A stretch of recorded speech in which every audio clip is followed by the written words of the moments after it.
Pemirsa, apa kabar? Saya Jonathan membawakan warta berita PTS tanggal 25 Maret. Aksi baku tembak antara polisi dan mafia terjadi di Taoyuan tanggal 23 larut malam. Tersangka terlebih dahulu melepaskan tembakan ke kantor polisi cabang Qingfu di Taoyuan, lalu melarikan diri yang kemudian menjadi ajang tembak-menembak selama proses penangkapan. Seorang polisi tertembak di bahu kirinya, namun ia tetap melawan dengan gigih berani dan tersangka akhirnya berhasil ditangkap. Polisi bermarga Chai yang maju ke sisi mobil tertembak di bahu oleh pelaku bermarga yang menembak dari dalam mobil. Kendati pun mengalami luka tembak, Chai melepaskan 12 tembakan berturut-turut ke arah mobil yang kabur, namun tersangka tetap berhasil melarikan diri. Suara tembakan yang keras sempat mengagetkan warga sekitar. 我是住旁边，然后我听到有像开枪一样砰砰砰，差不多有10分左右吧，很多警车在这边冲来冲去，冲来冲去，有吓一跳吗？有。 Tersangka yang mengungkapkan ketidakpuasannya terhadap polisi di internet sebelum beraksi. Kemudian pada tanggal 23 malam, ia mendatangi dan memberondongi kantor polisi Qingfu Kota Taoyuan dengan peluru dan kabur. Baku tembak sempat terjadi saat pengepungan oleh polisi dan tersangka akhirnya tertangkap di persimpangan jalan. Investigasi polisi mengungkapkan tersangka yang adalah seorang rentenir dan memiliki senjata untuk membela diri. Dia diadili atas pemilikan sejumlah besar senapan angin pada tahun lalu sehingga memendam dendam pada polisi. Polisi menemukan 3 pistol dan banyak peluru di tubuh dan mobil tersangka. Polisi bermarga Chai berusia 22 tahun berasal dari keluarga polisi dan telah bertugas selama 1,5 tahun. Luka tembak dinyatakan tidak membahayakan nyawa setelah perawatan darurat. Komisaris polisi Huang Mingzhao menjenguk polisi yang terluka. Setelah proses persidangan di pengadilan distrik Taoyuan, tersangka yang dicurigai akan melarikan diri dengan mengubah identitas sehingga ditahan dengan larangan besuk.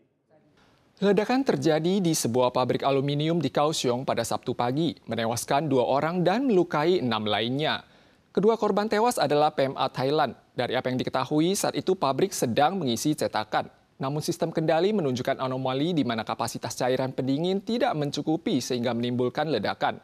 Saat ini pabrik telah diperintahkan untuk menghentikan operasi. Kamera pengawas merekam detik-detik saat truk damkar dan ambulans tiba di pabrik aluminium di distrik Hunai, Kaohsiung. Ledakan di area pengisian cetakan pada Sabtu pagi menewaskan 2 orang dan melukai 6 orang karyawan, mencakup 3 orang Taiwan dan 5 PMA Thailand. 2 PMA Thailand meninggal setelah dilarikan ke rumah sakit, sedangkan 3 PMA Thailand lainnya mengalami luka bakar derajat 2 dan masih dirawat di rumah sakit. 就很大声，就是爆炸的声音啊，然后出来看对面就是黑烟啊。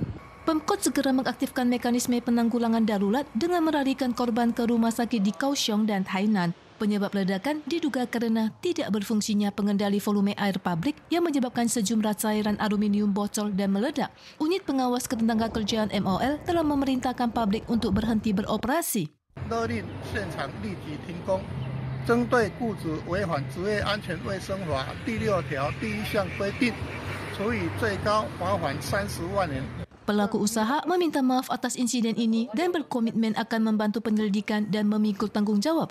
Perusahaan ini tidak memiliki catatan kecelakaan kerja di masa lalu, namun pernah diperiksa sebanyak 23 kali oleh Biro Pelindungan Lingkungan dengan total denda sebesar $60.000 Taiwan karena pelanggaran polusi udara, kebisingan, dan pembuangan limbah.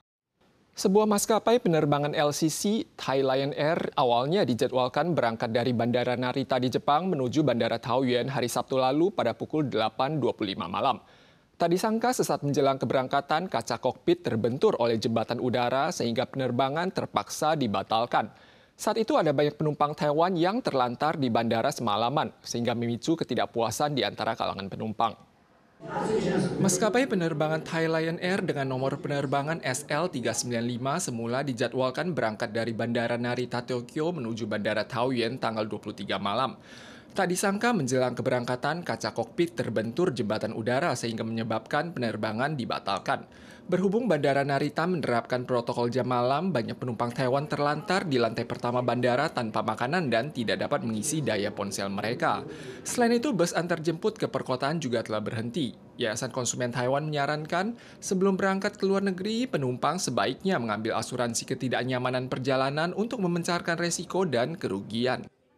Tiga faktor mencakup kenaikan suku bunga setengah poin oleh Bank Sentral Taiwan, melonjaknya harga listrik domestik pada bulan April, dan penerapan pajak perumahan versi 2 pada bulan Juli mendatang, membuat pakar memprediksi bahwa pemilik properti akan menaikkan biaya sewa perumahan sebesar 10 hingga 15% pada paruh kedua tahun ini.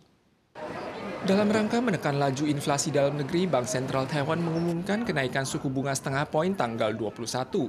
Ditambah dengan kenaikan tarif listrik bulan April, harga barang mungkin akan ikut melambung. Pakar menilai pemilik properti biasanya akan merespons kenaikan biaya melampaui skala sebenarnya. Seandainya pemilik properti mendapat pinjaman bank 10 juta dengan masa pelunasan 30 tahun, biaya yang timbul akibat kenaikan suku bunga pinjaman pemilik properti, melambungnya harga listrik, dan peluncuran pajak penimbunan properti versi 2 per 1 Juli mendatang mungkin akan dibebankan kepada pihak penyewa. Sebuah ruang konser di pinggiran kota Moskow, Rusia mengalami serangan teroris tanggal 22 malam. Beberapa oknum bersenjata menerobos masuk, melepaskan tembakan, dan melemparkan granat. Hingga kini jumlah korban tewas telah mencapai 137 orang. Organisasi ISIS di Provinsi Khorasan mengaku bertanggung jawab atas peristiwa tersebut. Suara tembakan yang mendadak muncul di gedung konser Krokus City Hall di pinggiran kota Moskow pada tanggal 22 malam membuat warga berhamburan melarikan diri. Tembakan terjadi sebelum konser band rock piknik dimulai dan pelaku bersenjata melemparkan granat yang menyebabkan kebakaran. Otoritas tempat mengatakan insiden penembakan ini merupakan yang terparah sejak insiden pengepungan sekolah Beslan yang menewaskan lebih dari 300 orang pada tahun 2004. Да, произошла трагедия. Мы здесь в Крокусе работают пожарные. И, соответственно... Serangan kali ini menewaskan setidaknya 137 orang dan ratusan lainnya cedera. Polisi Rusia menangkap 11 tersangka dan 4 diantaranya terlibat langsung dalam serangan teroris. Tampang tersangka terungkap seiring dilepaskannya penutup mata di pengadilan. Negara Islam di Khorasan atau ISIS-K mengaku bertanggung jawab atas serangan dan merilis video penembakan. Presiden Rusia Vladimir Putin tidak menyebut tentang ISIS dalam pidatonya pada tanggal 23 malam dan mengatakan pelaku serangan teroris tertangkap saat melarikan diri ke Ukraina. Kiev membantah terlibat dalam kasus ini. Juru bicara Dewan Keamanan Nasional Gedung Putih Adrian Watson menyatakan bahwa ISIS bertanggung jawab penuh atas hal ini dan mengatakan mereka telah membocorkan informasi serangan teroris ke Rusia pada awal Maret. Beberapa media sosial Rusia mempertanyakan pihak berwenang yang telah mendapatkan peringatan dini dari AS namun malah sibuk menekan aktivitas kalangan oposisi dan memblokir media independen yang akhirnya gagal mencegah serangan gedung konser. Para pemirsa sekalian, sekian Warta Berita dari PTS. Kita soal lagi di lain kesempatan. Sampai jumpa.